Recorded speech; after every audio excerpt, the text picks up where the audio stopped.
Tut mir leid, bin ein bisschen spät. Kommt gerade so viel aufs Mal zusammen. Aber darum habe ich mich nicht gekümmert. Geht schon. Das Wasser geht schon. Ja, sehr gut.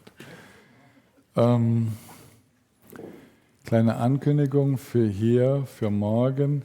Die Zuflucht findet um 3 Uhr hier im Saal statt. Es dürfen alle teilnehmen, wie immer. Es dürfen alle im Hintergrund dabei sein und ihre Zuflucht dabei erneuern. Gleichzeitig könntet ihr auch schon mit den Gruppen beginnen, aber nicht hier im Raum, weil es hier im Raum die Zuflucht stattfindet. Ab 4 Uhr sind alle wieder frei und können also in die Gruppen gehen. Nicht wahr? Ich mache dann Einzelgespräche. Das heißt, ich nehme den Konferenzraum 2 unten und mache die Einzelgespräche. Okay, also wenn in eurer Gruppe, wenn ihr schon um 3 starten wollt, dann startet ihr um 3, bedeutet halt, dass ihr nicht gleichzeitig auch bei der Zuflucht sein könnt. So ist das halt im Leben. Ne? Kann man nicht alles gleichzeitig haben. Und sonst sagt ihr einfach, wir fangen erst um 4 an, dann geht das. Ne? Wir sind inzwischen 4 und ja, dann gucken wir mal.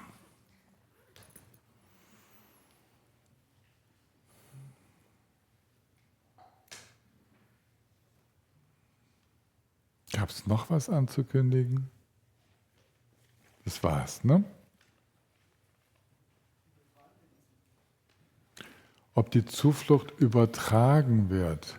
Eigentlich ist das ja was ziemlich Privates so. Ne, normalerweise übertrage ich keine Zufluchtszeremonie. Wenn das der Karmapa macht, ist das eine andere Geschichte.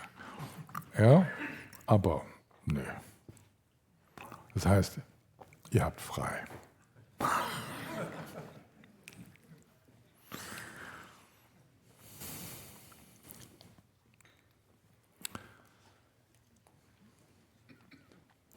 Sangye Chodan Sogi Jonam La Jancho Padu Dani Kapso Chin Dagi Jinso Jipe Sönam Jin Jola Penjia Sangye Jompa Sho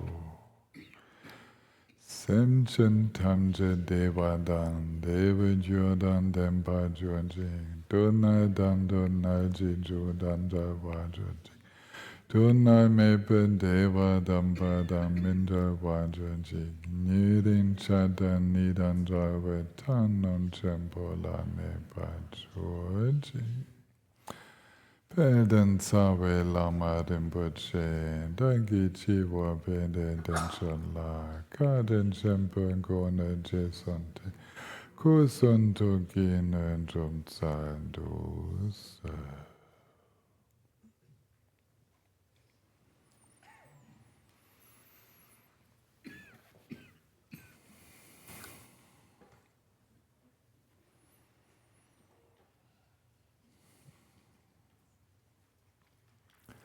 Von heute Vormittag bleibt mir noch das letzte kleine Stück meiner Tour durch den Gampopa.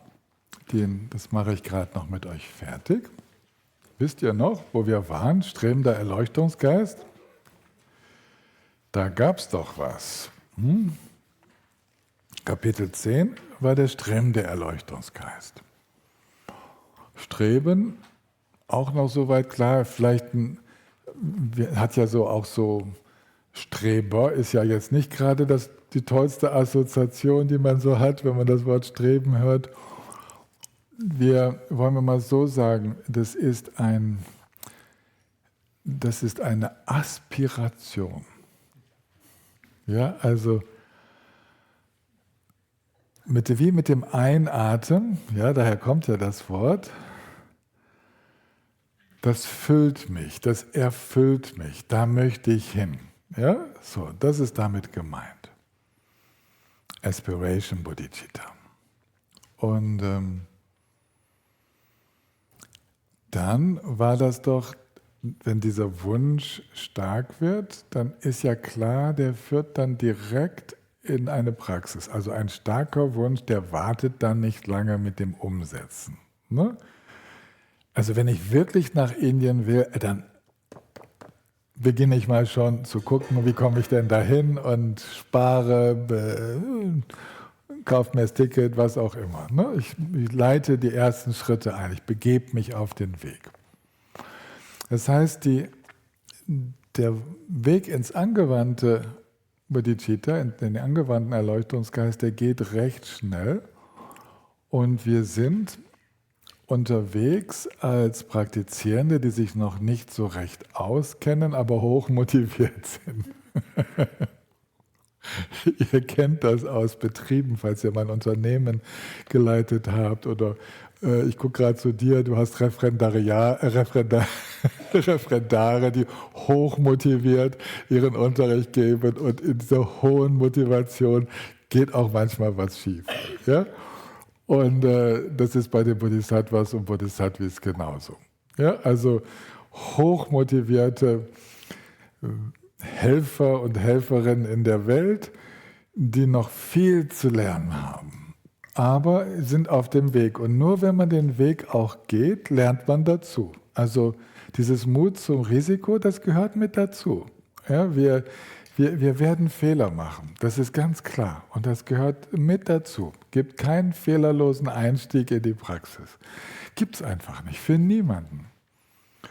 Und wir werden noch lange dazu lernen, im Grunde genommen immer. Hört gar nicht auf. Und wie lernen wir? Das ist jetzt die Frage. Die Instruktionen des spirituellen Freundes gehen also weiter. Und wenn ihr dann schaut, was da steht, dann geht es bei der Übung im angewandten Geist des Erwachens, Beginn, also Anfang Kapitel 11, um die Übung in Shila, Samadhi und Prajna. Haben wir doch schon mal gehört, oder? Es geht um die 3 Schulungen. Da tauchen sie wieder auf. Wir üben uns, wir wenden das Bodhicitta in den 3 Schulungen an. Und diese 3 Schulungen werden aufgeteilt, dieses Mal in 6 Paramitas, in 6 befreiende Qualitäten.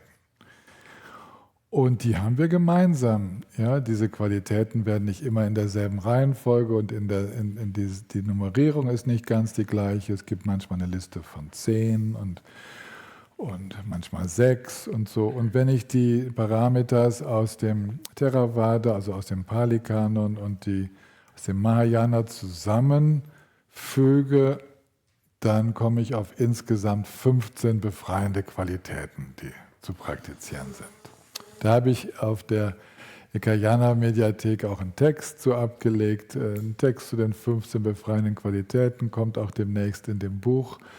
Mit Fred von Almen werden wir diese 15 darstellen. Er von seiner Seite hatte die auch schon mal zusammengefügt. Wir haben beide dasselbe gemacht. Wir haben beide den Mahayana-Weg, den Sanskrit-basierten Weg und den Pali-basierten Weg schon mal zusammengefügt. Und hier in dem Buch folgt Gampopa der einfachsten Version in 6 Praktiken. Und diese einfache Darstellung des Entwickelns der Qualitäten, das ist die Darstellung des Bodhisattva-Weges. Darum geht es. Freigebigkeit, heilsames Verhalten, Geduld, freudige Ausdauer, meditative Stabilität und Weisheit. Und dem widmet sich quasi der ganze Rest des Buches. Zum Schluss wird noch die Frucht, wird noch beschrieben, wie man da die 5 Pfade und 10 Stufen durchläuft und was eigentlich Buddhaschaft ist und was erleuchtetes Wirken ist. Aber eigentlich geht es in der Praxis des angewandten Erleuchtungsgeistes um das, was in den Kapiteln dann 12 bis 17 beschrieben ist. 11 gibt den Überblick über den angewandten Erleuchtungsgeist und die weiteren Kapitel geben uns eine Vorstellung dafür, wie wir diese Qualitäten freisetzen können. Die erste Qualität ist Dana, Freigebigkeit. Freigebigkeit im Materiellen, Freimütigkeit im Sozialen, im Miteinander, also einander Schutz geben, einander unterstützen, einander betreuen, einander lehren und so weiter. Und dann Freigebigkeit im Dharma, den Dharma weitergeben. Und beim heilsamen Verhalten, da haben wir auch, alle diese Parameter werden wunderbar, didaktisch richtig gut zu merken, in 3 aufgeteilt. Ne? Beim heilsamen Verhalten haben wir erstmal das Unterlassen der all dessen, was schädlich ist, was Leid verursacht. Dann das Kultivieren von dem, was uns selbst gut tut. Das ist der zweite wichtige Schritt. All das, was wirklich der eigenen Praxis und der eigenen Integration, dem ganzen Sein gut tut. Und dann das heilsame Handeln, was anderen gut tut. Das sind die 3 Schritte im zweiten Parameter. Und das, was gut tut, das, was heilsam ist, unser Verständnis davon, das verfeinert sich natürlich. Ist ja klar, dass in jedem dieser Parameter dann in sich wieder eine Weiterentwicklung stattfindet. Und dann haben wir Geduld. Und bei Geduld wird auch wieder in 3 unterschieden. Geduld mit Schwierigkeiten. Das ist die Geduld, von der wir normalerweise sprechen. Dann Geduld mit mir selbst. Geduld mit mir selbst, wenn ich praktiziere. Geduld in den Herausforderungen der Praxis. Ja? Die Praxis, also sich einzulassen auf den Bodhisattva-Weg, bringt zusätzliche Herausforderungen mit sich. Und sich auf die einzulassen. Und sie als Weg zu nehmen, ja, darin Geduld zu üben. Und dann kommt eine 3. Form von Geduld, die fand ich immer spannend, dass die da auch aufgezählt wird. Das ist die Geduld mit dem Letztendlichen. Dass wir Geduld entwickeln, dass es da tatsächlich nichts zu fassen gibt. Es ist eine unsägliche Geduld. Ja? Die ist eigentlich gar nicht beschreibbar. Das ist eine Geduld, ein geduldiges Erleben können in der Meditation und in allem, was wir so erfahren, ein geduldiges Aushalten können davon, dass es dann irgendwann keine Bezugspunkte gibt. Ja? Darum geht es. Und so kann man bei jedem Parameter in seine letztendliche Bedeutung hineingehen. Ja? Man kann, zum Beispiel die letztendliche Bedeutung von Freigebigkeit ist, ganz loszulassen, den Gedanken, die Idee, also sich selbst herzuschenken, könnte man ja so sagen, aber eigentlich, was man herschenkt, ist die falsche Anschauung über ein stabiles Selbst. Ja, so. Oder im heilsamen Verhalten, dass das, wenn man es aufs das letztendliche heilsame Verhalten ist, sich gar nicht mehr zu verhalten, sondern nur noch im Vertrauen in der Buddha-Natur aufzugehen. Und alles andere entsteht von selbst. Ja, und so kann man bei jedem Parameter kann man einen ganzen Weg gehen. Von den ersten Anfängen bis hin zu einer Frucht, die dann schon jenseits der Worte liegt. Bei der Geduld schreibt Skampopa sogar auf. Dann kommt die freudige Ausdauer, die auch wieder 3 Aspekte hat. Freudige Ausdauer im Überwinden unserer behaglichen Tendenzen, Faulheit genannt, verschiedene Arten von Faulheit. Und eine, die hat mir besonders imponiert, weil die so verbreitet ist in unserer Welt, das ist die geschäftige Faulheit. Das heißt, das ist genau das, was wir schon hatten. Man tut wahnsinnig viel Gutes, aber wenn man ehrlich ist, ist man nur dabei auszuweichen. Ja, vor dem, was eigentlich auf mich wartet. Ich grabe den ganzen Garten um, nur weil ich einem unangenehmen emotionalen Thema aus dem Weg gehen möchte. So, zum Beispiel. Ja, das ist die geschäftige Faulheit und von der ist unsere Welt durchdrungen. Ja, wir machen unglaublich viel, sind aber also als ganze Menschheit, ja, dieses Wir ist jetzt das große Wir für alle. Im Grunde genommen sind wir die ganze Zeit auf der Flucht und am Kämpfen. Ja? Und zur Ruhe kommen wir nicht. Und das nennt man geschäftige Faulheit. Und das ist der erste Teil. Und die freudige Ausdauer überwindet das. Und dann ist freudige Ausdauer natürlich im Bewirken des eigenen Wohles. Ja? Also es geht dann als erstes wieder darum, freudig, ausdauernd an dem Verwirklichen des Heilsamen für uns selbst zu arbeiten, also die eigene Praxis zu fördern. Und dann ist die freudige Ausdauer im Bewirken des Wohles anderer. Und dann haben wir meditative Stabilität. Oft, das Sanskritwort ist Dhyana, also meditative Sammlung. Und da gibt es auch wieder 3 Unterteilungen. Habe ich die denn jetzt auch noch parat? Es gibt die spürbar glücklich machende meditative Stabilität. Ich könnte ja jetzt nachgucken. Aber manchmal ist es so, wenn ich etwas nicht weiß, dann soll das, wenn ich mich erinnern kann, dann soll das gerade gar nicht unterrichtet werden. Ja? Versteht ihr? Es gibt die meditative Stabilität, die spürbar glücklich macht in diesem Leben. Und es gibt die meditative Stabilität, jetzt schaue ich doch noch nach, die natürlich, jetzt brauche ich ja nichts anderes mehr zu sagen,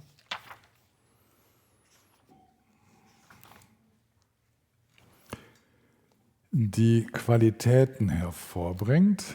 Und das ist die wieder in uns die Aspekte der Buddha-Natur hervorbringt. Und dann gibt es wieder die meditative Stabilität, die das Wohl der Lebewesen bewirkt. Also selbe Struktur wieder. Wobei der erste Teil der spürbar glücklich machenden meditativen Stabilität, also Sammlung, mit sehr stark schon mit den Wurzeln des Leidens aufräumt. Also das Dukkha wird weniger. Und Sukha, also das Glück, die Freude nehmen zu. Deswegen heißt es so. Und das findet in diesem Leben statt. Und die Qualitäten hervorbringende Stabilität, die bringt all die Qualitäten der Erkenntnis auf, ja, die Einsichten und so weiter hervor. All das, was mir hilft, dann tatsächlich unter Belastungen auch stabil zu sein. Und das ermöglicht die dritte Form, das Wohl der Wesen zu bewirken, mit den vielen Vorteilen eines ganz gesammelten, unabgelenkten Geistes. Und dann, 6. Parameter, auch immer noch der angewandte Erleuchtungsgeist, ist, dass wir Weisheit entwickeln, viele Aspekte der Weisheit. Und ich gucke gerade mal, genau, bei der Weisheit hört es nämlich auf mit der Dreiteilung, genau. Bei der Weisheit schlage ich mal einen anderen Weg ein. Eigentlich geht es hier um die Prajna-Parameter, das ist der Name des Parameters der Weisheit, ist Prajna-Parameter. Es geht um das Verwirklichen der Erkenntnis, die zutiefst befreiend wirkt. Und schlussendlich geht es auf dem Mahayana-Weg immer um die Erkenntnis der Einheit von Samsara und Nirvana. Das ist etwas, was besonders ist auf dem Mahayana-Weg. Denn es geht uns ja darum, nicht in diesem abgeschotteten Nirvana zu landen, sondern in einem Nirvana, also in einer Erfahrung von Freiheit und Frieden, das die Welt durchdringt, das alle Lebensbereiche durchdringt. Und dafür ist es ganz wichtig, und da geht Gampopa dann detailliert drauf ein, dass wir zum einen realisieren, dass wir selbst, dass dieses vermeintliche Ich ein dynamischer Prozess ist und leer von fassbarem Wesenskern ist. Es geht darum, das auf diese Erkenntnis auf alle Lebewesen auszuweiten, auf alle Dinge auszuweiten und schlussendlich alle Phänomene in ihrer leeren, nicht fassbaren, dynamischen Natur zu erkennen. Und diese Erkenntnis der wahren Natur aller Phänomene, also eine allumfassende Erkenntnis der wahren Natur, dieser nicht fassbaren, geistigen, dynamischen, sich ständig neu gestaltenden Natur des Seins, diese Erkenntnis, die befähigt uns, in der Welt aktiv zu sein. Das ist, was wir brauchen. Das ist, was die Bodhisattva braucht, um sich einsetzen zu können, im bedingten Entstehen, in dem, was hier in dieser Welt alles so los ist, ohne sich zu verheddern. Verheddern, verstricken tun wir immer dann, wenn wir wieder ins Greifen kommen, die Muster der Identifikation wieder aktiv werden. Das heißt, diese Muster der Ich-Identifikation, des Fixierens auf vermeintlich reale Dinge und Gefahren und so diese Muster, die müssen durchweicht werden, aufgeweicht werden durch die Erkenntnis, sodass wir merken, das Ding, das Geschehen, den Krieg, die Bedrohung, den Feind, das alles gibt es so nicht. Das sind alles dynamische Geschehen. Was jetzt Feind ist, was jetzt die Krise ist, gibt es als solches gar nicht. Es ist ein dynamisches Geschehen. Ja?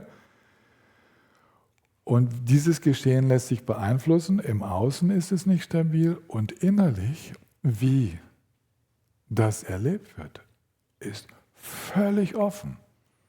Niemand braucht Angst zu haben. Es lohnt sich gar nicht, Angst zu haben. War noch nie eine gute Idee. Es ist besser, mit Weisheit unterwegs zu sein, mit Fürsorge, mit Mitgefühl. Da treffen wir bessere Entscheidungen als mit der Angst. Die Angst ist keine gute Ratgeberin. Nicht?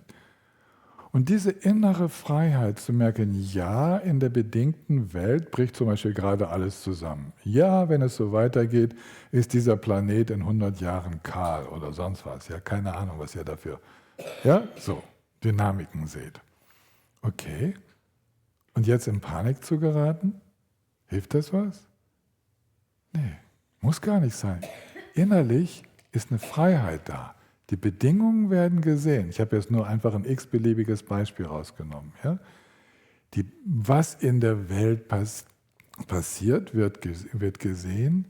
Innerlich bleibt der Bodhisattva frei und versucht in Resonanz zu gehen, also geht natürlich in Resonanz, versucht es nicht nur, geht in Resonanz und schaut, wo gibt es Gestaltungsmöglichkeiten, wo ist natürlicherweise ein Wirken möglich. Ohne in Wut und Hass zu geraten, in dieser Geschmeidigkeit des Seins. Und das ist uns Menschen möglich. Das ist uns möglich, in diese Geschmeidigkeit uns hineinzuentwickeln. Und diesen Weg beschreibt also jetzt nicht nur der Schmuck der Befreiung, sondern das ist allgemein der Mahayana-Weg, der Weg des großen Fahrzeugs, dessen Anliegen es ist, in der Welt aktiv zu sein, ohne dabei ausgebrannt zu werden, also mit dieser Leichtigkeit und Anstrengungslosigkeit. Das ist so die Richtung, in die das Ganze geht. Und so werden diese Parameters dann praktiziert und sie verfeinern sich immer mehr verfeinert sich die Praxis dieser Qualitäten. Sie vermischen sich, sie sind manchmal gar nicht mehr unterscheidbar. Die Freigebigkeit wird durchdrungen von Weisheit. Man weiß, ja, es wird alles so durchdrungen und die gemeinsame Wurzel ist sowieso das Mitgefühl. Also alles wird durchdrungen wie vom selben Geschmack des Mitgefühls und der Weisheit und all das, was ich jetzt separat als 6 aufgezählt habe oder was wir als 15 aufzählen können, all das wird zum natürlichen Ausdruck des Bodhicitta. Und damit sind wir wieder beim Startpunkt und dann auch beim Thema des heutigen Nachmittags. Denn heute Nachmittag wenn ich das richtig geguckt habe, heute Vormittag, geht es um die Buddha-Natur. Genau, es geht um das innewohnende Potenzial. Die Buddha-Natur und ihre Qualitäten. Und damit gehen wir wieder zurück, hier in unserer roten Bibel, ja, gehen wir zurück, Kapitel 1. Ne, da schauen wir jetzt gehen wir wieder ein bisschen subtiler und genauer hinein. Konntet ihr dem soweit folgen? Ja, ich bin mit euch da so einmal durchgeflogen, so durch die wesentlichen Kapitel von Buddha-Natur über spirituellen Freund und dessen Unterweisung ins strebende und angewandte Bodhicitta. Und jetzt kommen wir zu etwas ganz Ermutigendem, ganz Wunderschönem. Das ist da, wo sich diese Art, den Weisheitsweg, den Weg der Erkenntnis zu lehren, schon unterscheidet von anderen Ansätzen, auch Ansätze, die unsere Kultur geprägt haben. Jedes Lebewesen, jeder Mensch, jedes Tier und was es auch sonst noch so geben mag, die Engelchen und die Teufelchen im Universum, allen wohnt die Buddha-Natur inne. Das ist so, wir kommen jetzt zu einem, man könnte sagen, in der Philosophie würde man wahrscheinlich sagen, das ist jetzt das Menschenbild, ja, zu dem wir kommen. Allerdings die Behauptung ist, dass es kein Menschenbild ist, sondern eine Tatsache. Eine getestete Tatsache. Getestet an vielen Menschen und offenbar auch an nichtmenschlichen Lebewesen, wo die Erfahrung dann offenbar zeigt, dass selbst der hoffnungsloseste Fall noch ein Buddha werden kann. Also zu Buddhas Lebzeiten das bekannteste Beispiel unter den Menschen ist Angulimala. Schon mal gehört? Der Typ mit der Fingerkette. Mala, Kette, ne? Ich habe sie jetzt gerade nicht dabei. Anguli, Finger. Der hat jedem getöteten Menschen einen Finger abgeschlagen und sich daraus eine Halskette gebaut, ja, gebastelt. 999 hatte er schon umgebracht. Serienmörder. Okay? Immer derselbe Vorgang. Und dann wollte er seine eigene Mutter umbringen. Hat der Buddha gesagt, das darf ich nicht zulassen. Und hat sich dazwischen gestellt. Und dann wurde Angulimala fuchsteufelswild auf den Buddha und wollte den umbringen. Es hat nicht geklappt. Angulimala war unglaublich stark. Da waren schon Soldaten gegen ihn aufgeboten worden, die hatte die alle in Grund und Boden zermetzelt. Ja? Also war unglaublich stark. Und rennt dem Buddha hinterher. Und die Entfernung zwischen ihm und dem Buddha, die verringert sich nie. Und dann schreit er dem Buddha hinterher, sag mal, vor was hast du eigentlich Angst? Ich denke, du bist der Buddha. Sagt der Buddha, ich habe keine Angst. Dann hör doch auf zu laufen. Dann sagt der Buddha, ich habe schon längst aufgehört zu laufen. Ja, wie? Und Angulimala, heißt es in der Legende oder in der Geschichte, kann nicht mehr, kommt außer Atem und wird langsamer. Und je langsamer er wird, desto langsamer wird der Buddha. Und als Angulimala vor lauter Erschöpfung innehält, ist der Buddha ganz nah bei ihm. Und dann berührt ihn das Mitgefühl des Buddhas. In dem Moment bricht Angulimala in sich zusammen und erwacht aus seiner Psychose. Der war durch einen ganz schlimmen, schwarzmagischen Trick eines früheren Meisters in eine Psychose hinein, durch das Kultivieren starker Hassgefühle, eine Psychose hinein manövriert worden und hatte in diesem Wahn all die Menschen umgebracht. Angulimala bricht in sich zusammen und nimmt Zuflucht beim Buddha und wird Mönch auf der Stelle. Und der Buddha gibt ihm einen geschützten Raum, um praktizieren zu können. Und Angulimala wird Arhat, ein vollkommen Erwachter. Und Angulimala hatte obendrein noch eine ganz wunderschöne Stimme. Und er hatte eine kleine Zelle, würden wir heute so sagen. Er hatte ein kleines, so mit Bananenblätterdach, so eine kleine Praxisstelle in der Nähe des Buddhas. Und er sang so gerne. Und eines Tages, während er sang und des Buddhas Lehrreden sang, kommt jemand vorbei, dessen, ich glaube, Sohn er umgebracht hatte. Er kennt die Stimme von Angulimala, trommelt andere zusammen und sie attackieren den Arhat Angulimala, den Vollerwachten, der sich nicht die Spur wehrt und einfach bereit ist, okay, die Schläge hinzunehmen und stirbt auf der Stelle, ja, wird umgebracht. Er leidet also so die Folge seines früheren Handelns. Und Buddha sagt, es wäre ihm danach ganz gut gegangen.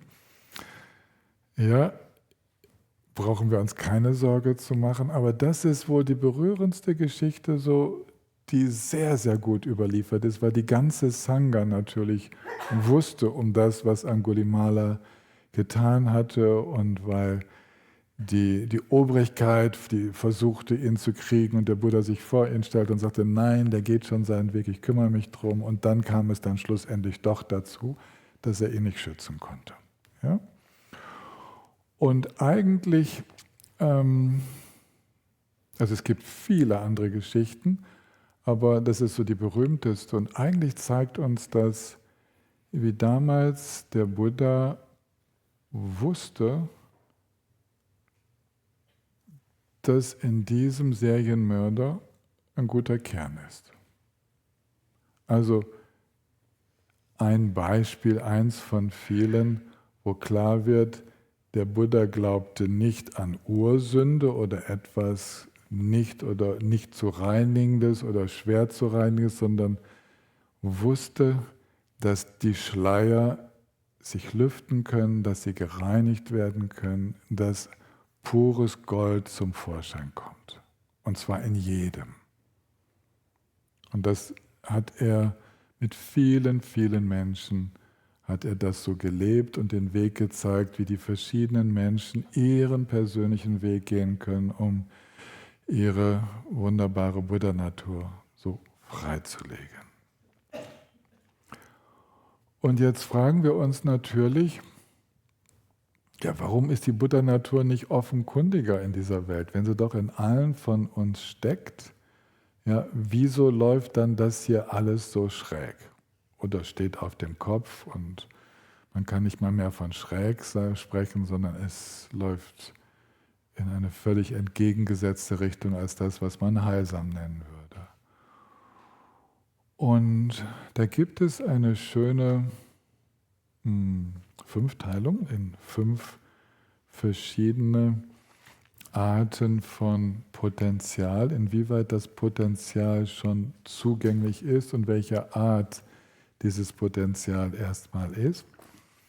Und zwar spricht man zunächst vom brachliegenden Potenzial. Das sind, sagen wir mal jetzt Menschen, um es zu vereinfachen, das sind Lebewesen, Menschen, die überhaupt keinen Zugang zu ihrer eigenen Güte haben und zu ihren eigenen Qualitäten, die null Zugang haben und auch gar nicht erreichbar sind im Moment. Ja. Da muss man sagen, ja, da sind selbst den erwachten Meisterinnen und Meistern sind die Hände gebunden, da kann man gerade gar nichts tun. Es sei denn, es entsteht so eine außergewöhnliche Situation, wie zwischen Angulimala und dem Buddha, dass Angulimala wirklich in Beziehung tritt mit dem Buddha, auch wenn es hasserfüllt war und er ihn umbringen wollte. Ja? weil er sich zwischen seine Mutter und ihn gestellt hatte, die er auch noch umbringen wollte. Ja? Und da hat sich ja der Hass übertragen. Aber das war eine ausreichende Beziehung. Damit konnte der Buddha arbeiten. Ja? Es entstand etwas zwischen den beiden und dann war etwas möglich. Und solange es das nicht gibt, solange nicht etwas entsteht, mit dem wir arbeiten können, müssen wir sagen, ist unmöglich, können wir nichts machen, können wir gar nichts hinkriegen. Und bei anderen Menschen, dann zweite Kategorie, ist es unklar, wo der Weg hingehen wird. Wir nennen das unbestimmte Potenzial. Je nachdem, wem Sie begegnen, geht Ihr Weg in die eine oder in die andere Richtung. Je nachdem, welcher Art Inspiration wir begegnen. Da kann die Buddha-Natur wach werden und den Weg der Selbstbefreiung gehen. Das Potenzial ermöglicht es auch. Also das Potenzial ist geformt durch frühere Leben. Es kann also sein, dass es sich auf den Weg der Bodhisattvas begibt. Das ist offen. Und viele von uns gehören zu diesem ungewissen oder unbestimmten Potenzial. Ich habe in der Mittagspause mit jemandem gesprochen, wo vor einigen Jahren noch gar nicht ersichtlich war, dass sich so ein Weg zeigen würde. Aber die richtigen Begegnungen haben stattgefunden und das Potenzial ist erwacht und Mensch blüht auf. Ja, geht diesen Weg und geht den Weg in Richtung so derer, denen diese Person halt begegnet ist. Und so sind viele von uns. Es kommt ein bisschen darauf an, welche Begegnungen wir haben, wer uns über den Weg läuft und wo die Inspiration dann hingeht. Und bei manchen ist es aber so, dass sie eine eindeutige Ausrichtung haben. Man nennt das Potenzial der Hörer, der Shravakas. Ganz eindeutig, wenn Sie hier im Saal sitzen würden und diese Unterweisung über Bodhicitta hören würden, würden Sie spüren, nee, also das ist nicht mein Weg. Nee. Ich möchte schon den Weg des Erwachens gehen, aber das ist unvorstellbar, irgendwie mich so zu öffnen, um dann auch noch in diesem lausigen Samsara unterwegs zu sein. Nee, ich back mal lieber die kleineren Brötchen, ich gehe den möglichst direkten Weg in die Befreiung. Dann können wir ja weiterschauen. Aber ja, so, das muss erstmal sicher sein. Ich mache da keine Versprechen, mich um irgendjemanden zu kümmern. Einzige Person, um die ich mich kümmern kann, das bin ich selbst. Das ist dieser Geistesstrom. Ich bin realistisch und ich gehe den Weg der Praxis, möglichst schnell ein Ende des Dukkha, des Leidens zu erreichen. Und solche Menschen gibt es. Dieses Potenzial ist eindeutig, ganz klar, springt nichts an, nichts außer vielleicht Bedenken springen an, wenn man solche Bodhicitta-Unterweisungen hört. Und das Herz geht auf, wenn die Unterweisungen über den Weg der Selbstbefreiung gehört werden. Da geht alles auf, da ist die volle Kraft da, Vollgas und der Weg vollzieht sich wunderbar. Ja, es ist wichtig, dass wir wissen, dass es diese Menschen unter uns gibt. Jetzt vielleicht nicht im Saal, weil die wären eigentlich schon weg. Ja, kann sein, dass noch jemand es ausgehalten hat, aber wenn du das gerade hörst und du bist so jemand und erkennst dich in dieser Beschreibung wieder, dann ist es gut, dem auch zu folgen. Denn nur dort, wo unser ganzes Wesen so in Einklang ist, dort können wir die ganze Energie dann auf den Praxisweg hineinbringen. Und dann gibt es ein Potenzial, was hier angesprochen wird, das Potenzial der Buddhas für sich. Das sind Menschen, die im Prinzip diese Erkenntnis der leeren Natur aller Phänomene verwirklichen wollen und verwirklichen können, das auch tun, aber die nicht bereit sind, das mit anderen zu teilen. Das heißt, ihre Erkenntnis ist schon so weit, dass sie eigentlich sehen, dass diese Einheit von Samsara und Nirvana, also dass alle Phänomene Geist sind und deshalb von nicht fassbarer leerer Natur. Aber die Kraft entsteht nicht, das mit anderen zu teilen, andere unter ihre Fittiche zu nehmen, den Dharma weiterzugeben. Sie unterrichten nicht. Sie geben nicht weiter. Sie sagen also, tut mir leid, selbst Katalysator zu sein in dieser Welt, ist nicht für mich.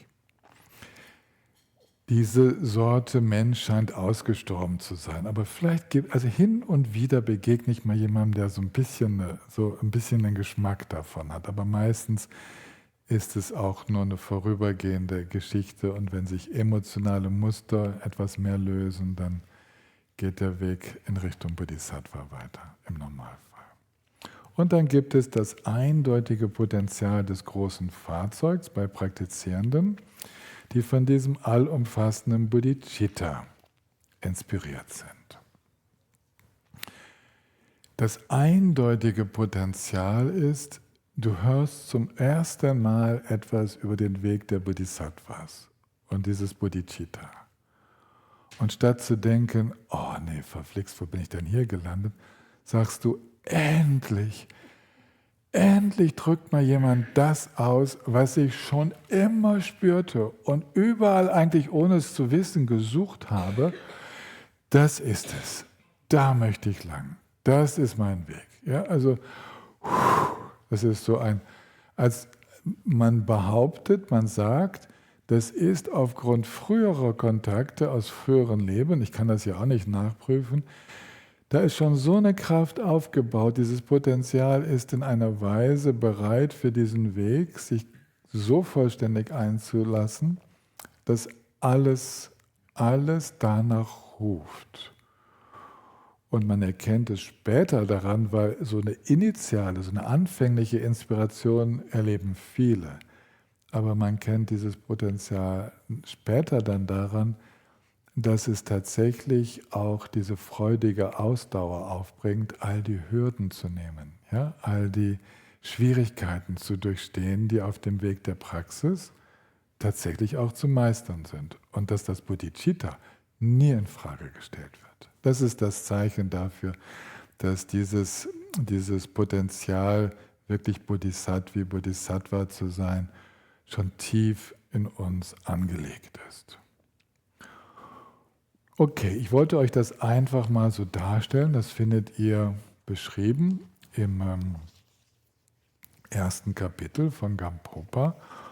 Und das ist so die Basis für das, was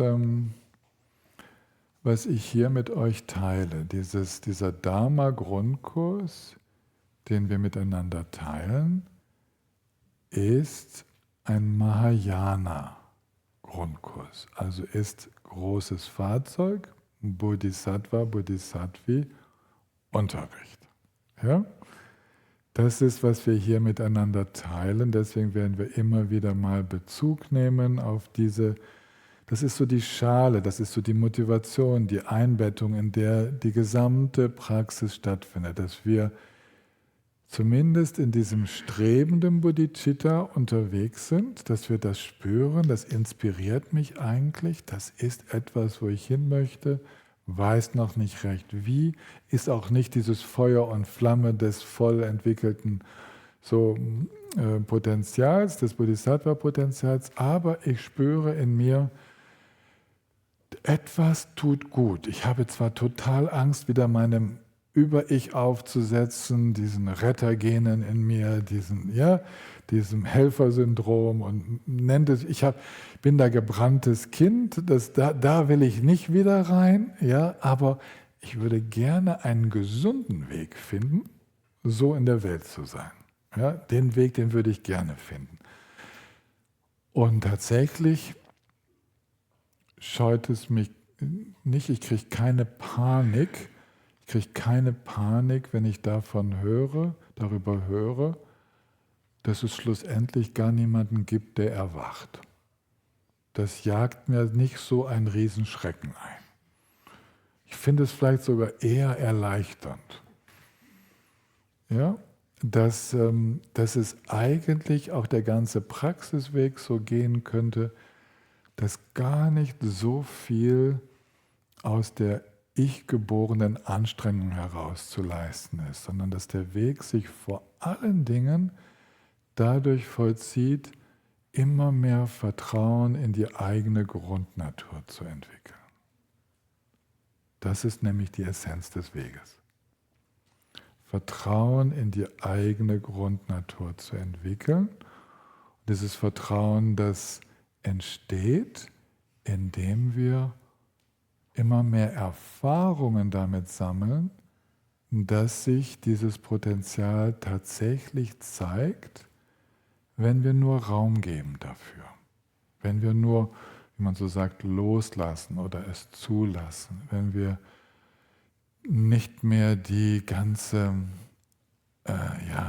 diese ganze Aktivität erzeugen des Kontrollierens, des Machens, diese spirituelle Geschäftigkeit, wenn das alles in uns zur Ruhe kommt und wir Einkehr halten in dem, was sich dann von selbst zeigt, so da entstehen Erfahrungen, die mir Vertrauen geben in die eigene Grundnatur. Und das ist eigentlich der Weg. Die gesamte Praxis im Mahayana beruht darauf. Und manchmal wird es überhaupt nicht ausgesprochen, dass das eigentlich der Hintergrund der Praxis ist. Einige von euch kommen ja aus dem Zen. Ne? Da gibt es ja welche hier im Raum, die aus dem Zen, aus der Zen-Praxis kommen.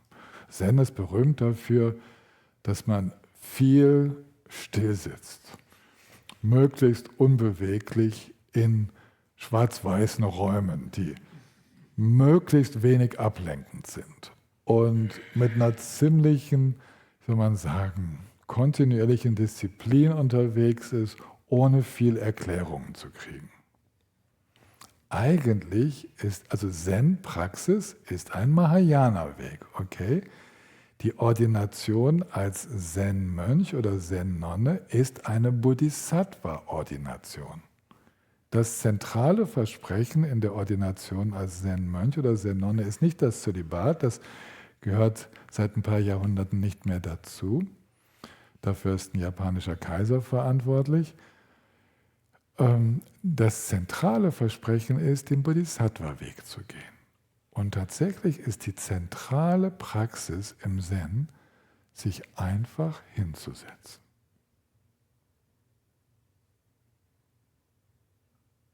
Und es kommen zu lassen. Im Grunde genommen die Buddha-Natur einfach sich zeigen zu lassen. Und ihr wisst, welcher Text das meistgelesenste Sutra ist im Zen, das Herzsutra.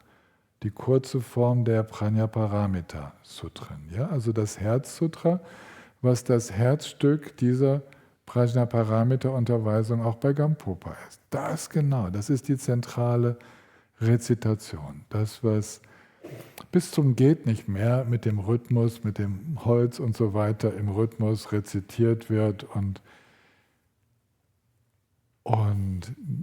der Ansatz seit Dogen ist, dass es nicht so viele Erklärungen braucht, wie jetzt bei uns, wo man ständig mit Erklärungen zugeschüttet wird. Ja.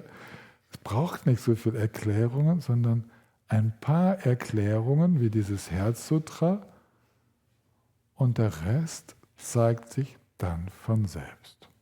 Und es funktioniert. Es funktioniert für die, die für diesen Weg geeignet sind. Ich war es offenbar nicht, deswegen musste ich einen anderen Weg gehen. Ja? Aber es gibt welche, für die dieser Weg absolut geeignet ist und die auf diesem Weg erwachen, deren Buddha-Natur so erwacht, ohne viel Instruktionen zu bekommen. Also was ich jetzt beschreibe, ist vor allen Dingen die Praxis des Soto-Zens. Ne? Ihr wisst vielleicht, Rinzai-Zen ist ein bisschen anders, nur um das klarzustellen. Okay. Und so gibt es auch Ansätze überall in der Welt, dass man eigentlich einfach durchs Nichtstun erwachen könnte. Oder vielleicht auch durch das Einnehmen von Substanzen so ein bisschen nachhelfen könnte. Ja, gibt's alles. Und es gibt tatsächlich eigentlich gar nichts, was ein spontanes Erwachen verhindern könnte. Spontanes Erwachen kann überall in der Welt, in jeder Kultur und in jeder Situation passieren. Dass spontan der Vorhang aufgeht und dieses grundlegend freie, erwachte Sein sich zeigt. Das ist überall möglich. Das haben die Buddhisten nicht gepachtet. Da berichten auch andere Traditionen drüber. Und es berichten auch Menschen drüber, die keiner Tradition angehören. Ganz wichtig. Das ist, was uns glauben lässt, dass die Buddha-Natur überall zu finden ist, wo es Geistesströme gibt. Weil es überall, sogar spontan, ohne äußeres Zutun, dazu kommen kann, dass der Vorhang mal so komplett aufgeht. Und wenn Menschen von diesem Erwachen, was sie da spontan erfahren, berichten, dann ist es durchaus authentisch, ist dasselbe Erwachen. Ja? Die Frage ist, und das ist jetzt da, wo es um die Einbettung geht, ja? Die Frage ist, wie stabil ist denn das? Das ist die eine Frage. Meistens kommen dann wieder die Schleier und es bleibt nur eine Erinnerung. Und Mensch weiß nicht, wie wieder zurückkehren in diese Erfahrung. Wie ist der Zugang? Es ist mir passiert, aber könnte jetzt nicht den Zugang direkt wiederfinden. Ist irgendwie, weiß nicht, muss auf den nächsten Zufall warten. Okay, das ist die erste Schwierigkeit. Zweite Schwierigkeit ist, es ist so unsäglich schwer, das zu kommunizieren. Es gibt keine Sprache dafür, weil es spontan passiert ist und keine Einbettung da ist durch andere, durch Unterweisung von anderen, die das auch schon erfahren haben. Und diese Einbettung in eine Tradition, in der diese Erfahrung im Zentrum steht, die bewirkt, dass wir Worte haben, die gute Fingerzeige sind, ja, diese Fingerzeige auf den Mund, gute Fingerzeige in eine Richtung, schau, da geht es lang. Und dieses Wissen, wie wir den Zugang freilegen können und den Zugang wiederfinden können, wenn er sich mal schon gezeigt hat, wenn das schon mal aufgegangen ist, dieses Wissen ist genau das, was eine Überlieferungslinie weitergibt. Wie finden wir hinein? Wie stabilisieren wir diese Erfahrung und wie machen wir sie nutzbar für alle? Und also das heißt auch, wie kommunizieren wir sie und wie können wir andere darin unterstützen, auch da hineinzufinden. Okay? Das ist, was ich mit Einbettung meine. Also ein Feld, in dem die Erfahrung sich zeigen kann und erleichtert wird durch Vorbereitung, durch Praxis, durch Hingabe, durch Öffnung, durch verschiedene Methoden, die uns helfen, uns selbst zu vergessen. Wie wir es dann stabilisieren, weil die Praxis ändert sich deutlich, wenn wir die direkte Erfahrung bereits gemacht haben. Dann gibt es andere Praxisinstruktionen, wie wir dann weitergehen und wie wir das dann tatsächlich nutzen zum Wohle aller. Und das ist die Stärke solch einer großen Tradition, einer vielseitigen Tradition, dass für all das gesorgt ist. Was aber nie zu der Behauptung führen dürfte, irgendwie, das ist nur in dieser Tradition möglich. Gar nicht. Es ist überall möglich, immer.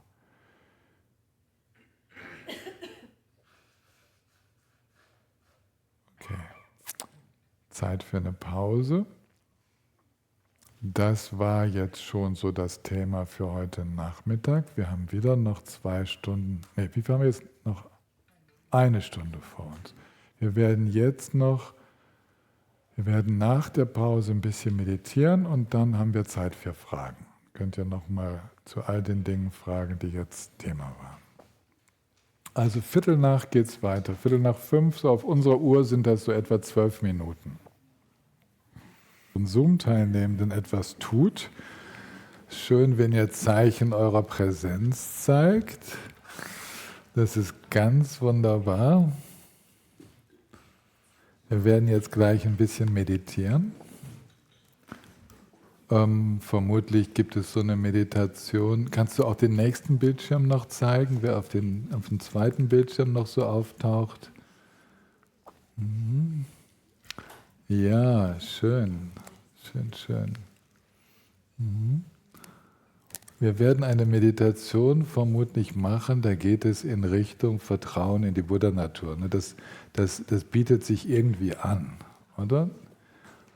Und also ich danke euch. Ich merke, ihr seid auch da. Das ist schön. Und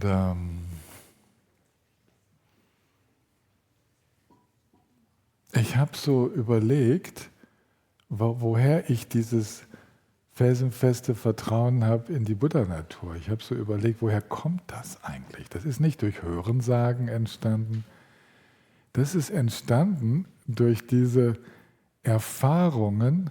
Also ich habe mich ja abgestrampelt im Meditieren, habe alles versucht, alles, was man noch irgendwie hinkriegen kann mit ein bisschen willensorientierter Meditation, mit einem ganz stillen Beobachter im Hintergrund und so, ja, also und kam an die Grenzen von dem und dann hat sich mir etwas ganz anderes eröffnet und dieses ganz andere, darüber spricht man ja so viel, aber da ist gleichzeitig eine Gewissheit entstanden, dass ich null dazu beigetragen habe, dass es sich nur zeigen konnte, weil ich gerade mal mich vergessen hatte, ja, dass es sich jedes Mal zeigt, wenn ich mich vergesse, ja, also wenn ich nicht mehr kontrolliere, ja, und diese wiederholte Erfahrung, die gibt mir diese Gewissheit und das ist wunderbar, weil das ist die gemeinsame Gewissheit all derer, die so ein bisschen das geschmeckt haben. Es ist nichts auf der eigenen Anstrengung gewachsen. Gar nichts. Es ist ein Geschenk des Seins. Es ist ein Geschenk der uns innewohnenden Natur. Was wir beitragen können, ist ein weises Verstehen davon, dass wir selbst das Problem sind. Das können wir beitragen. Und wisst ihr, es ist eine harte Erkenntnis.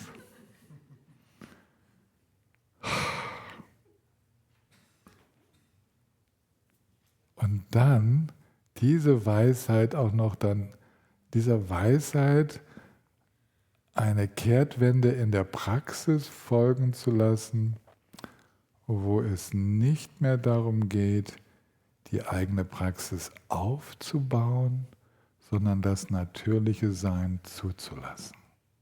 Ja. Und das ist die Kunst der Mahamudra-Instruktionen. Ja, darum geht es. Ja. Darum geht es in dieser Art des Vorgehens. Okay, aber jetzt machen wir wieder einfach mal. Wir tun unser Möglichstes und tun möglichst gar nichts. Gell? So, die Quadratur des Kreises.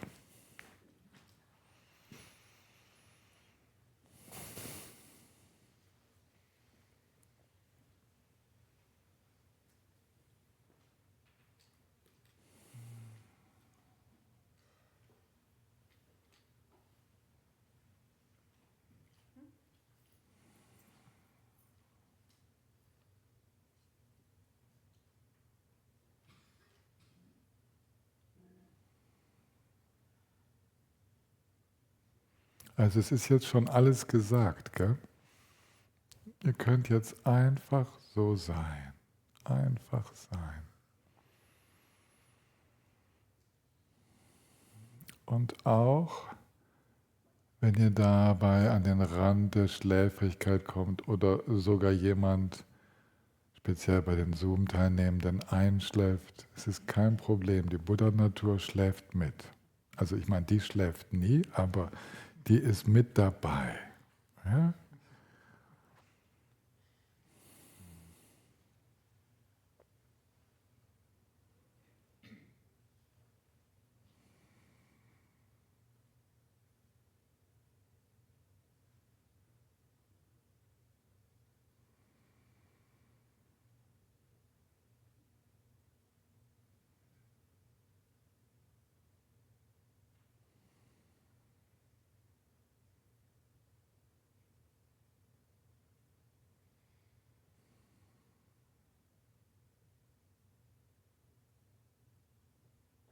Wir können gar nicht vor ihr davonlaufen, vor dieser Grundnatur unseres eigenen Seins. Alles, was wir jetzt gerade erleben, spielt sich ab in genau dieser Grundnatur.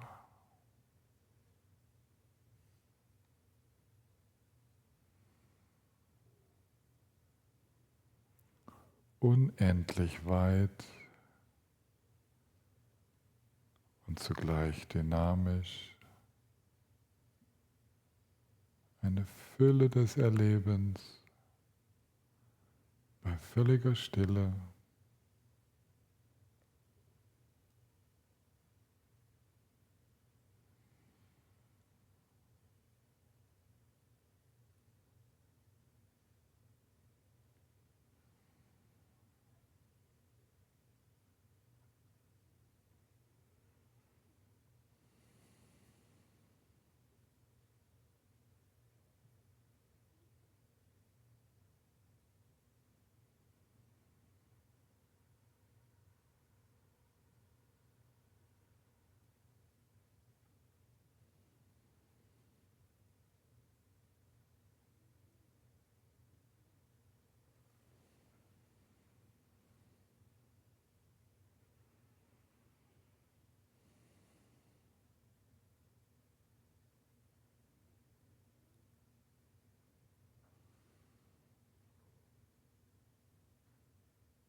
wenn wir so vertrauensvoll uns niederlassen in unserer Grundnatur,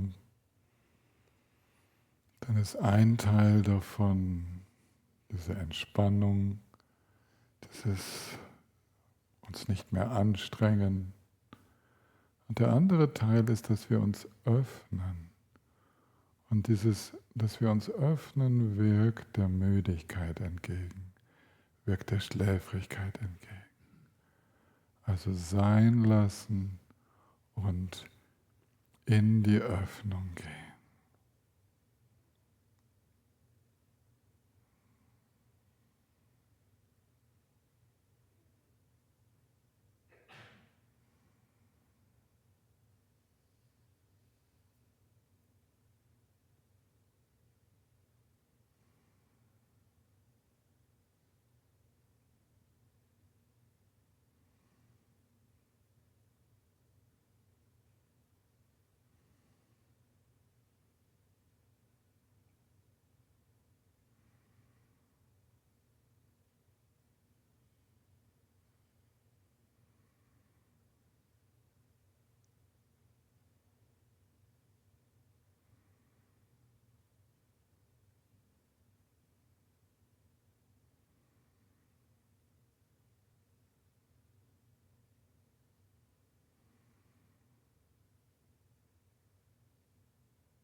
Und die typische Instruktion für diese Art Meditation ist, sich daran zu erinnern, dass es nichts zu verbessern gibt, dass es nichts zu entfernen gibt,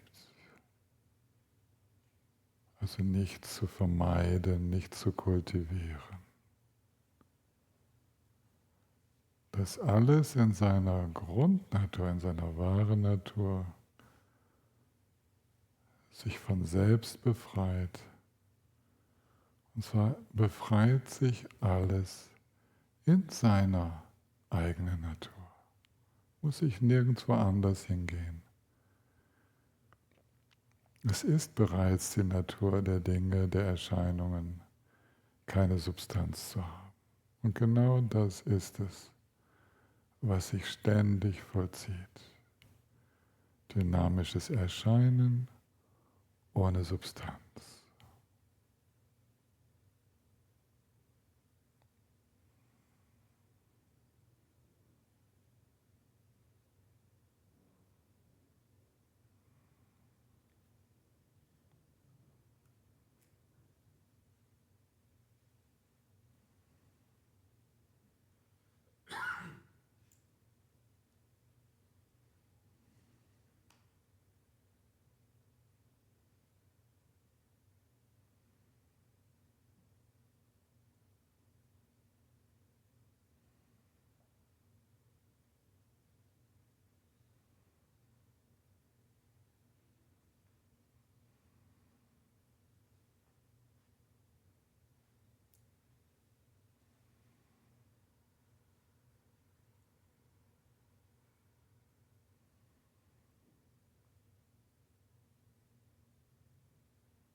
Versprochen ist versprochen, es gibt noch eine Fragerunde.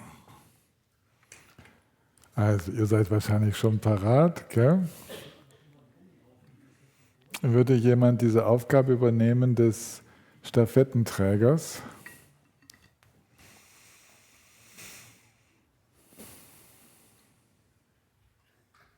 Ja, wir haben 2, das ist schön.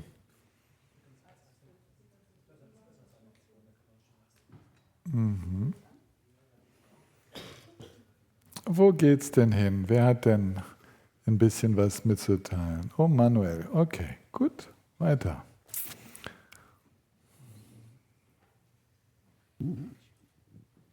Test, Test, wunderbar. Lam, ich habe eine Frage und zwar, die habe ich schon länger im Kopf und die ist heute aufgekommen, wo du davon gesprochen hast, jetzt aus dem Kontext raus, dass es früher nicht besser war in Indien und es ist nicht schlechter geworden oder andersrum. Und heute in der Meditationspraxis um 15 Uhr ist auch der Begriff wieder gekommen in diesem, jetzt hoffe ich bekomme es zusammen, in diesem degenerierten Zeitalter. Es scheint doch schlechter geworden zu sein. Ja, also es wirkt immer so und es gibt ja auch diesen Spruch so, es wird eine Zeit kommen, wo alle Buddhas verschwinden und jede Lehre, also da ist so, dieser Gruselfaktor ist da so stark drin. Vielleicht kannst du diesen Spuk ein bisschen entzaubern?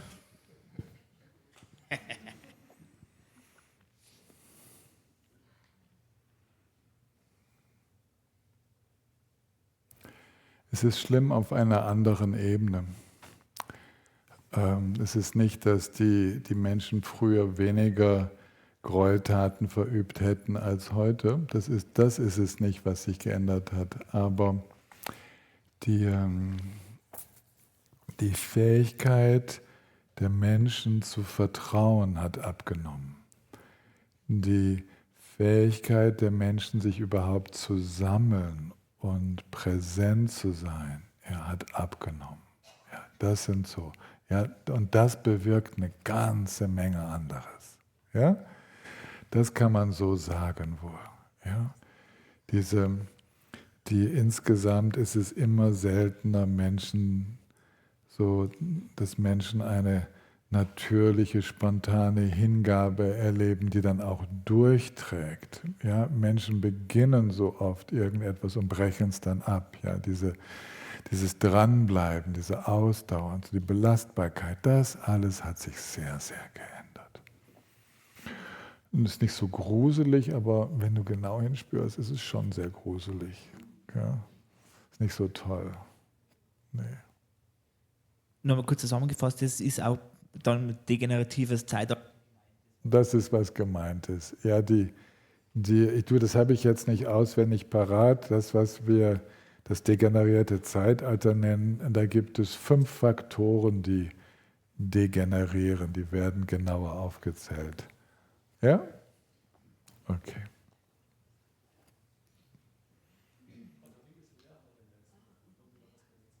Okay, Doris, dieses Mikro bringst du zurück zur Ladestation, das scheint leer zu sein. Wo geht es denn weiter? Wir haben ja noch das 2. Mikro. Da waren doch noch Fragen. War da nicht in der Pause jemand? Helmut?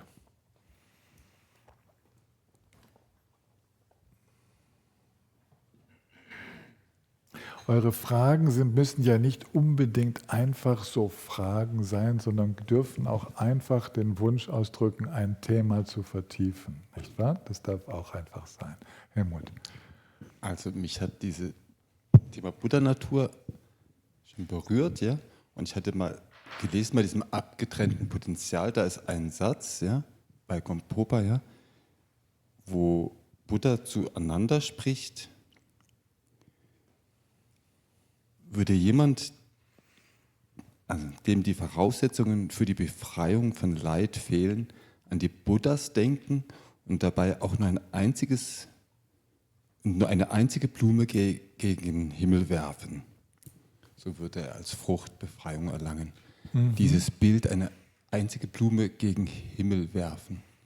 Voller im Denken an die Buddhas oder an das Erwachen. Genau, eine einzige Blume gen Himmel werfen, in dem Vertrauen oder in der Hingabe an das, wofür Buddha steht oder wofür das Erwachen steht.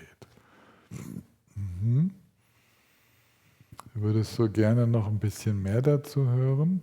Es ist so ein Beispiel, wie eine Geistesbewegung, eine Regung der spontanen Öffnung schon der Beginn sein kann einer richtigen Kehrtwendung. Mhm.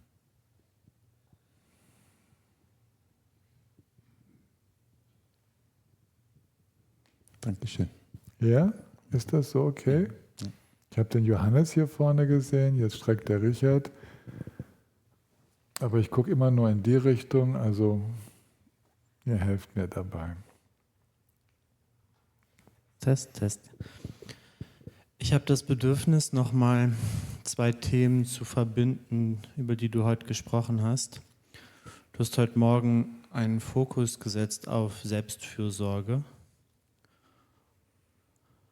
Ja, und in mir blieb so zurück das Gefühl, dass dennoch das, was du über Selbstfürsorge gesagt hast, nur so der Teil von einem Satz vor dem Aber ist.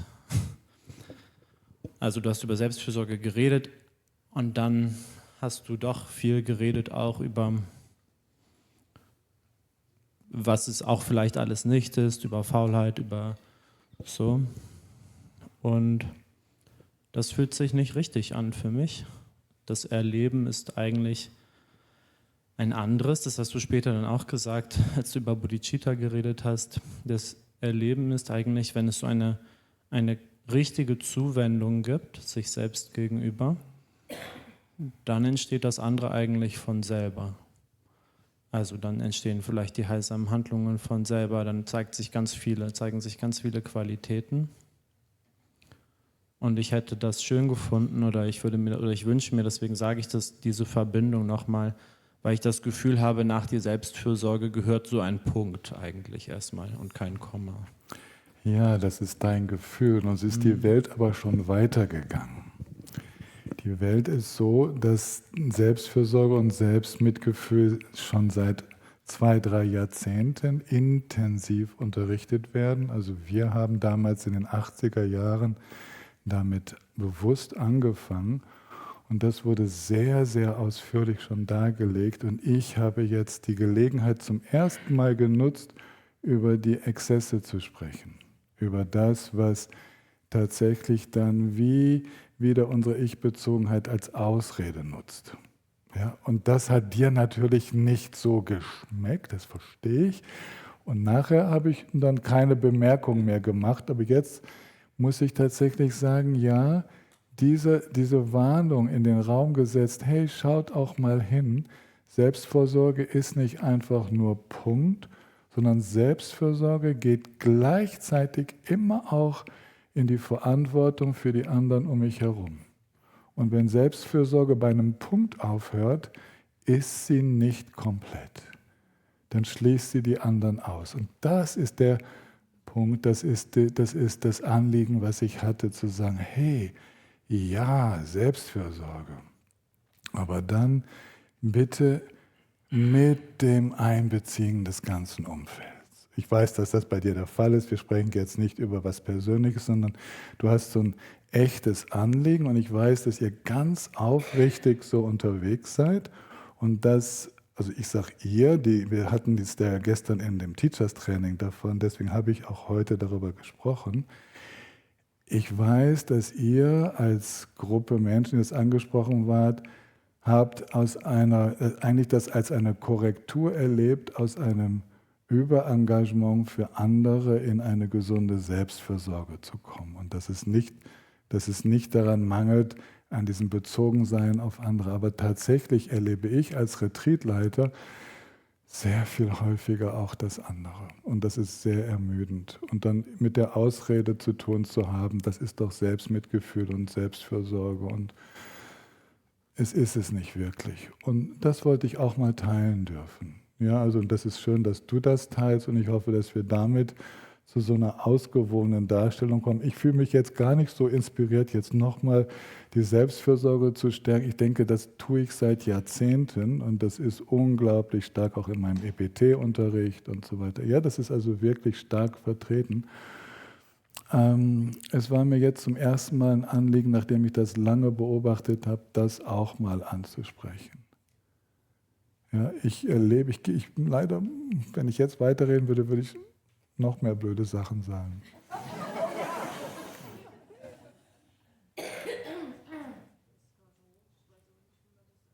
Wenn du nochmal unten drunter drückst und dann...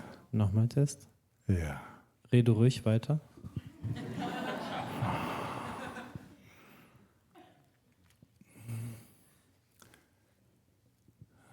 Ich habe in Gemeinschaften manchmal so etwas erlebt wie ein Diktat der Selbstfürsorge, wenn ich das mal auf den Punkt bringe. Dass man unter dem Vorwand, sich gut um sich selbst zu kümmern, sich unglaubliche Freiheiten rausnimmt, die nicht mehr mit der Gesellschaft, mit der Gemeinschaft zu vereinbaren sind. Und das geht nicht. Aber die gesunde Selbstfürsorge, ich erinnere mich an die ersten Schritte, ich erinnere mich an, jetzt komme ich vielleicht in Fahrt, wenn ich über die positiven Seiten spreche. Ich erinnere mich an die ersten Male, und wo ich so baff war, weil das aus meiner Praxis gar nicht so der Fall war. Ich unterrichtete Lojong, Tonglen, weißt du, die Praxis des Annehmens und Unterstützens. Im 3-Jahres-Retreat, alles hochmotivierte Bodhisattva-Aspiranten. Und es kam dann zum ersten Mal dazu, dass in dem ganzen 4-wöchigen Lojong-Programm, also mit Tonglen als Hauptpraxis, ein Praktizierender die ganzen 4 Wochen nur Tonglen mit sich selbst gemacht hat. Und das war super. Ja? Das war meine erste Erfahrung als junger Unterrichtender, ich muss also 35, 36 gewesen sein, wo ich merkte, wow, hier nimmt jemand das richtig ernst, den Austausch mit sich selbst zu machen und richtig intensiv die Arbeit mit sich selbst anzugehen. Und das ist nicht ein Mangel an, an Motivation, irgendwann auch mal für andere da sein zu können, sondern ein ganz gesunder Realismus, sich dem zuzuwenden, wo es wirklich Not tut, bevor ich mich anderen zumute. Ja, so, das war für mich so eine erste Erfahrung und seither haben wir das sehr entwickelt, das Tonglen mit mir selbst oder die Herzatmung, wie ich es gerne nenne, und immer schön zu schauen bei der Praxis, nicht aus dem Über-Ich heraus mich über den Tisch zu ziehen, ja, so diese ganzen, ja, was dazugehört und die verschiedenen Persönlichkeitsanteile, Praxis mit dem inneren Kind, den Ego-States und so weiter, ja, das gehört ja alles mit dazu. Ich habe oder bekomme so das Gefühl, ich verstehe das gut, dass das nicht für jeden die richtige Unterweisung ist sozusagen und dass das leicht ausgenutzt werden kann oder so, dass man sich so darin ausruht vielleicht oder vielleicht auch etwas anderes nicht spürt stattdessen. Ich sehe aber auch die Gefahr, dass es schon viele Menschen gibt, die ich auch selbst erlebe, die sich eigentlich eine echte Fürsorge nicht zugestehen. Mhm. Das sind nicht diejenigen, über die du jetzt geredet hast. Nee, das sind nicht die, über die ich geredet habe. Und ich spreche speziell über Leute, die in psychotherapeutischen Fortbildungen sind. Ich spreche speziell über Menschen, die intensivst in Psychotherapie unterwegs sind, die sich zuhauf diese Selbstfürsorge zukommen lassen und das zu einem Lebensmodus entwickeln. Genau, das verstehe ich. Ich hatte das Gefühl, deswegen hatte ich das angesprochen, auch für die anderen, die nicht weniger geworden sind, nur weil es jetzt sozusagen Einzug gehalten hat in den letzten Jahrzehnten durch euch. Ja. Das ist, ja, dass vielleicht kann man beiden die richtige, ich weiß nicht, ob das geht. Das ist dann dein Problem. Genau. Also eigentlich spreche ich über ganz wenige Leute und du sprichst über ganz, ganz viele. Und deswegen, also vielen Dank, dass du es nochmal angesprochen hast. Ja? Mhm. Dann war der Richard. Mhm.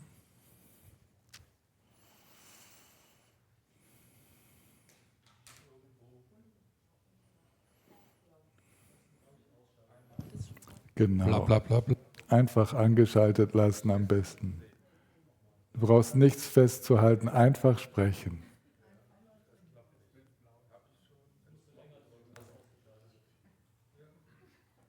Also einmal 1 Sekunde lang drücken. Oh, das ist eine lange Sekunde, ja. Oh. Da. Ah, da wird's blau. Okay. Ja, das zeigt wahrscheinlich meine Zerrissenheit, weil ein Teil von mir wollte die Frage erst gar nicht stellen und denkt, lass die Frage, ich stelle sie dann doch noch einmal. Die Frage ist, du hast ja vorhin erzählt von Bodhisattva-Weg und die verschiedenen Phasen, wo der eine sagt, nee, das ist mir viel zu viel, alle da hier zur Erleuchtung zu bringen. Bin ja froh, wenn ich da alleine irgendwo lang komme.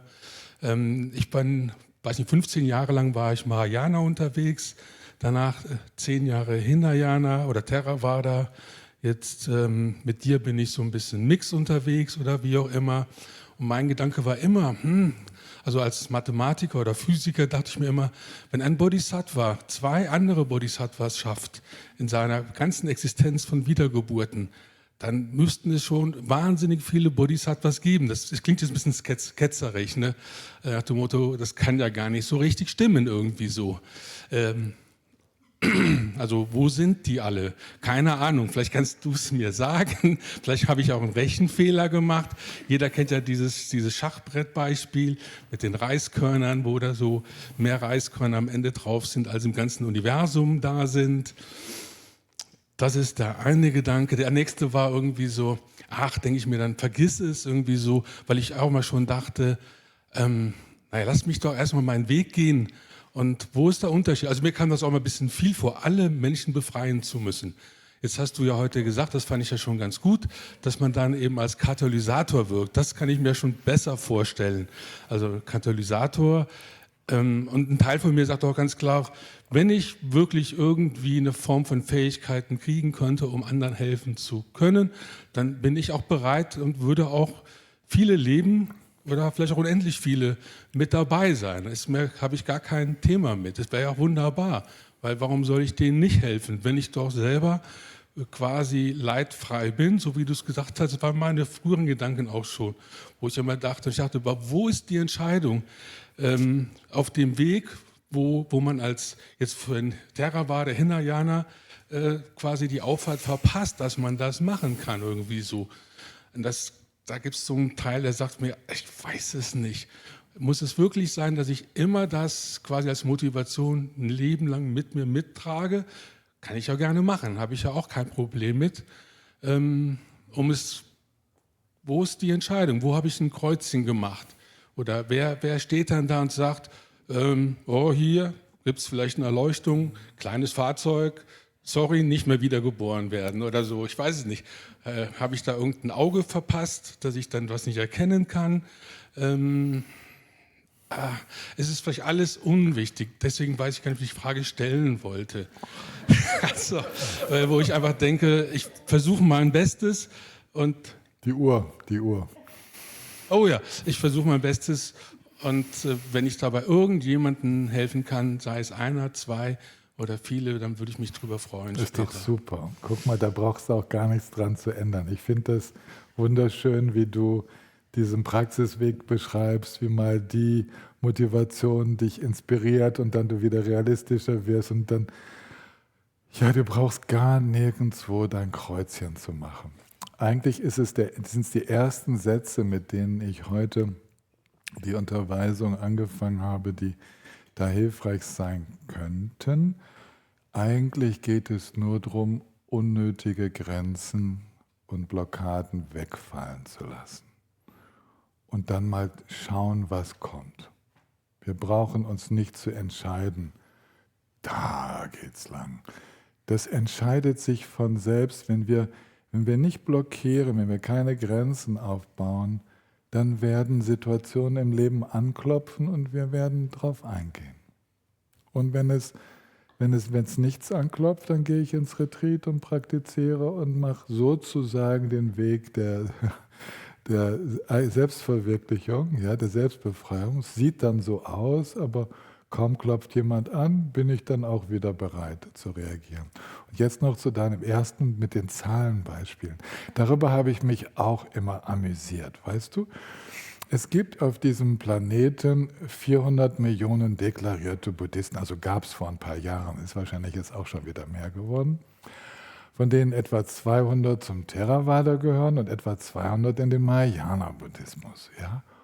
Und wenn man so guckt, was in den Ländern passiert und wie die sich umeinander kümmern, so groß sind die Unterschiede nicht. Es ist nicht so, dass da, wo Mahayana gelehrt wird, tatsächlich auch so viel mehr Mitgefühl wäre. Ist nicht so.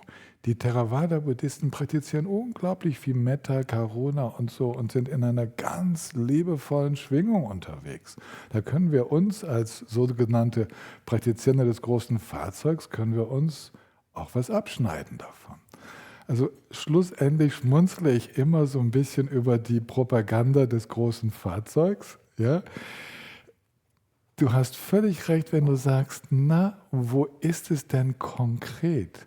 Wenn man da mal hinguckt und so ein tibetisches Kloster mitten in Indien sieht, eventuell mit vergoldetem Buddhas innen drin und so, und dann einen dicken Zaun drumherum und nebendran ist der Slum und die Leute haben kein Wasser, fragt man sich, wie war das noch mit dem Mitgefühl? Ja, irgendwas stimmt doch da nicht. Ja, dann merken wir, und das ist, worauf Mahayana-Lehrer immer wieder hinweisen, die äußere Lehre ist Mahayana. Wie jemand innerhalb dieses Weges unterwegs ist, das kann immer noch sehr ich-bezogen sein, sehr clan-bezogen, sehr auf den persönlichen Vorteil bedacht. Bloß wenn man sich außen Mahayana anstreicht, heißt das noch längst nicht, dass man als Bodhisattva unterwegs ist. Deswegen sind die Bodhisattvas wahrscheinlich deutlich weniger als was wir so denken. Die echten Bodhisattvas. Ja? Und die finden sich zum Teil in Burma, in Thailand, in Sri Lanka. Die finden sich in Ländern, wo wir erstmal denken, vielleicht gibt es dort gar keine. Aber ja, sie finden sich genau dort. Ja, also das war jetzt so, ich gehe ein bisschen mit bei dir und sage, brauchst nie irgendwo ein Kreuzchen zu machen. Ist nicht nötig. Entscheidet sich von selbst. Okay, ich nehme kurz vor 6. Wir haben jetzt noch nichts aus dem Zoom. War da etwas? Oder? Ja, Carsten?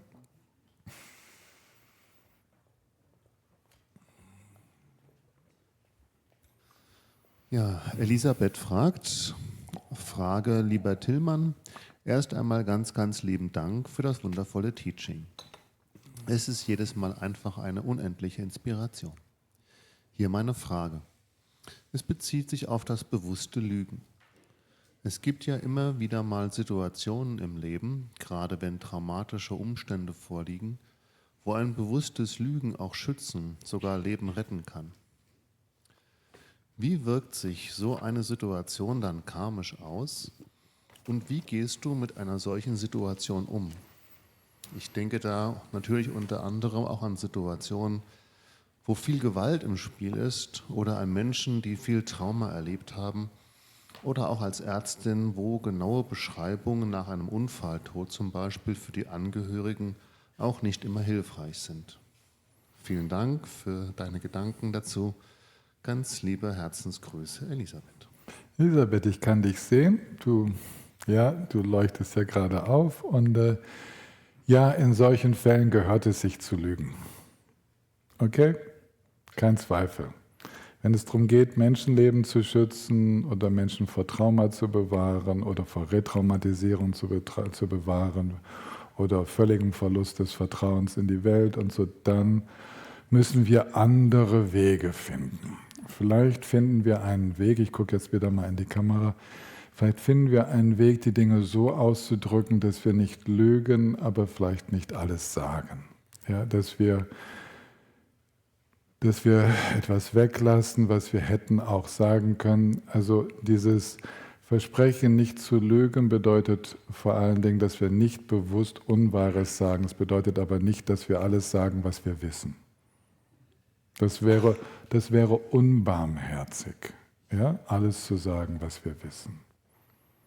Okay, und dann finden wir den barmherzigen, den mitfühlenden Weg, das, was wir sagen, dann auch so zu sagen, dass es eine Unterstützung ist für die andere Person.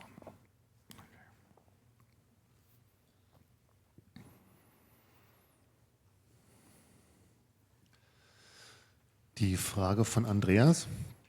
Lieber Tillmann, sagst du auch noch etwas über die Samayas des Vajrayana oder habe ich da etwas verpasst? Danke, Andreas G. Andreas, ich werde jetzt wohl erstmal nichts über die Samayas im Vajrayana sagen. Das mache ich sicher noch in dem Vajrayana-Kurs nach Neujahr. Da wird das irgendwann Thema sein. Ich habe mir für dieses Mal, für ein bisschen später in der Woche, nur vorgenommen, die Samayas ein bisschen zusammenzufassen. Ich glaube, das ist Teil dessen, was ich mir vorgenommen habe. Und da gebe ich euch dann ein paar Beispiele. Danke.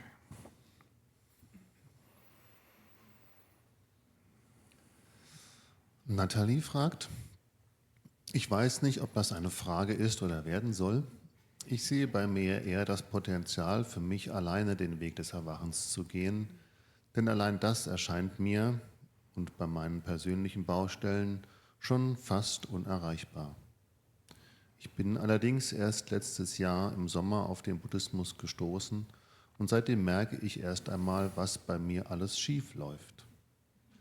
Oftmals denke ich, auch erst mal vor der eigenen Haustüre zu kehren. Alles Weitere erscheint mir schlicht unerreichbar. Vielleicht ist meine Frage auch, ob Erwachen wirklich zu erreichen ist. Umso mehr ich mich mit der Thematik beschäftige, umso mehr scheint es sich zu entfernen. Ich kann jetzt die Nathalie gerade nicht sehen, aber Nathalie, weißt du, was du beschreibst, erscheint mir so natürlich. Und ich finde, es wäre absolut realistisch, wenn wir alle erstmal den Weg so gehen, um selber Befreiung zu erlangen. Ich finde, das ist erstmal schon mal super, super gut und wichtig und wäre so in der normalen Entwicklung eines Menschen so das Naheliegendste. Ihr wisst doch das Beispiel mit dem Sumpf, ne? Erstmal selber rauskommen, um dann anderen die Hand reichen zu können. Wenn ich noch nicht selber auf dem Trockenen bin, dann ziehen wir uns beide runter, ne? Und dieses Beispiel hat auch schon der Buddha genutzt. Also das haben viele schon genutzt. Und das ist so einleuchtend und trifft auch für den Weg zu. Lasst es uns doch mal so angehen jetzt, und das wäre wieder zu dir, Johannes, auch, das ist ja genau dann die gute Selbstfürsorge, dass wir wirklich alles tun und selber den Weg aus diesen Mustern, aus diesen Prägungen, aus diesen Traumata und rauszufinden, um allmählich in trockenere Bereiche zu kommen. So. Ja, und das können wir jetzt schon tun in dem Gefühl, ja, vielleicht bin ich dann eines Tages sogar auch richtig bereit und es fühlt sich sowas von natürlich an, dass ich das in den Dienst aller stelle. Das lasse ich mal noch offen. Ja, aber jetzt fange ich mal da an, bei mir aufzuräumen. So. Okay, ich kann die Nathalie nicht sehen, vielleicht ist sie auf dem hinteren Bildschirm oder so. Aber gucken wir mal, Carsten, was noch da war und fragen. Isa schreibt, was hilft dabei, an einem gefassten Entschluss auch dran zu bleiben? Zum Beispiel im Hinblick auf eine tägliche Praxis. Isa, ich sehe dich und ja, grüß dich. Was dir dabei hilft, ist, dich immer an die ursprüngliche Motivation zu erinnern, hinter dem Entschluss, den du gefasst hast. Also den Entschluss selber einfach nur zu wiederholen, ist nicht das einzig Hilfreiche. Es ist gut, immer wieder mit der Motivation mich zu binden, hinter dem ursprünglich gefassten Entschluss. Also deswegen schieben wir vor die eigentliche Praxis meistens noch so ein paar grundlegende Kontemplationen, die uns daran erinnern, was das eigentliche Anliegen ist. Ja? So, aus was ich eigentlich aussteigen möchte, wohin ich mich entwickeln möchte und mir nochmal klar zu machen, warum ich eigentlich praktiziere. Und dann war ja der Entschluss, ach, ich mache meine tägliche Praxis. Aber genau diese Kontemplation vorher, die verbindet uns immer mit der ursprünglichen Motivation.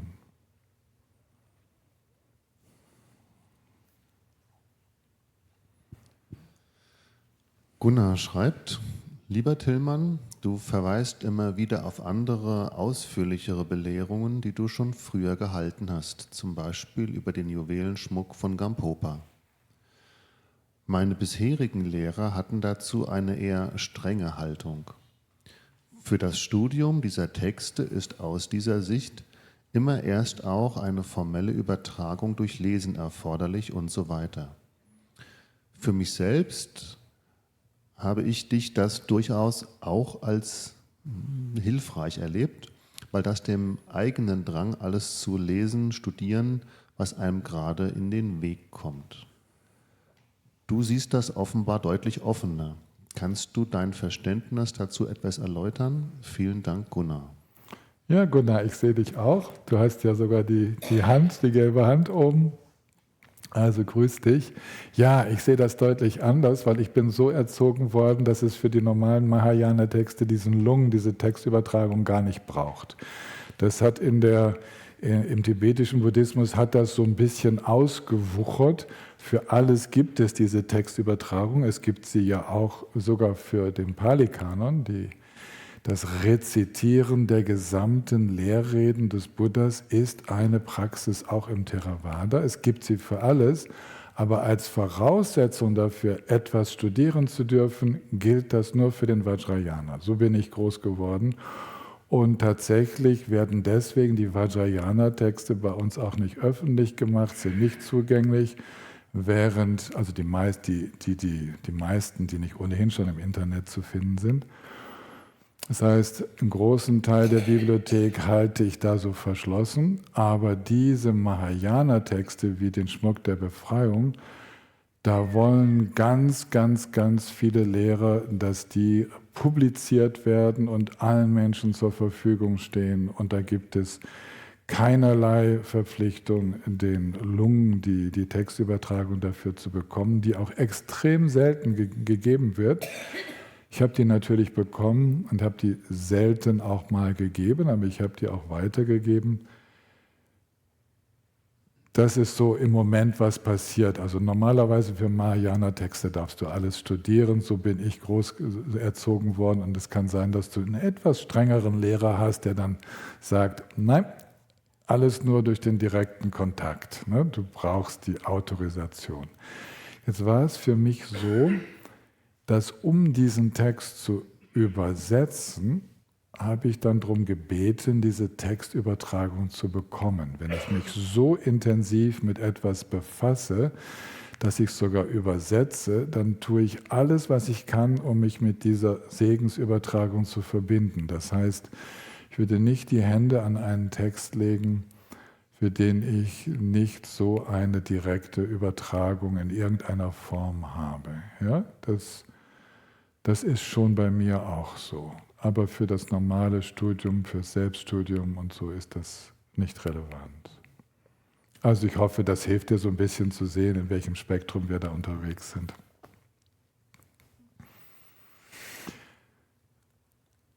Ja, auf geht's. Carmen? Carmen, du kriegst das Mikro.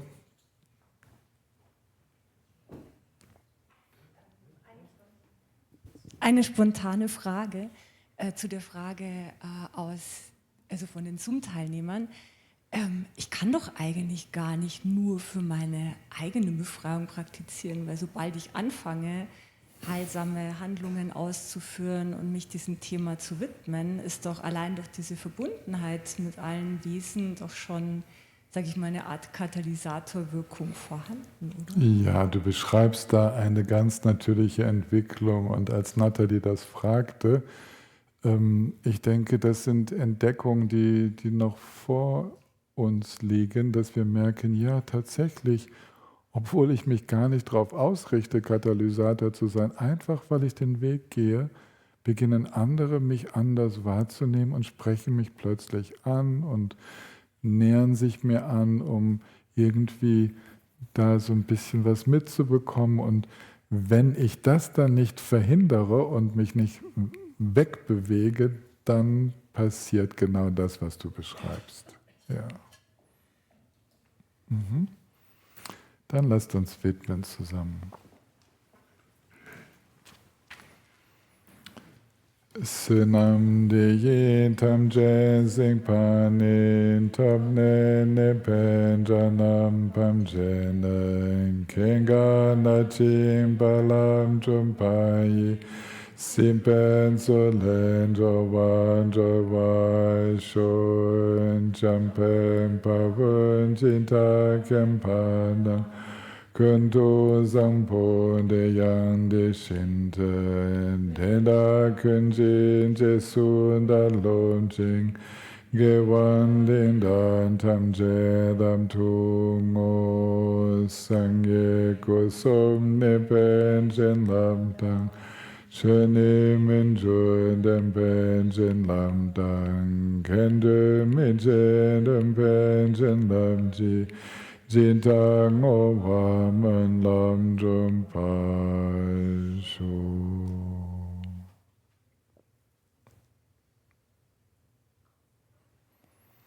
Einen schönen Abend noch, euch allen. Ruht euch gut aus, wenn das dann irgendwie möglich ist. Morgen um 9 geht es mit Marianne weiter. Und um 10 mit mir. Aber lasst euch das nicht entgehen, was Marianne euch anbietet.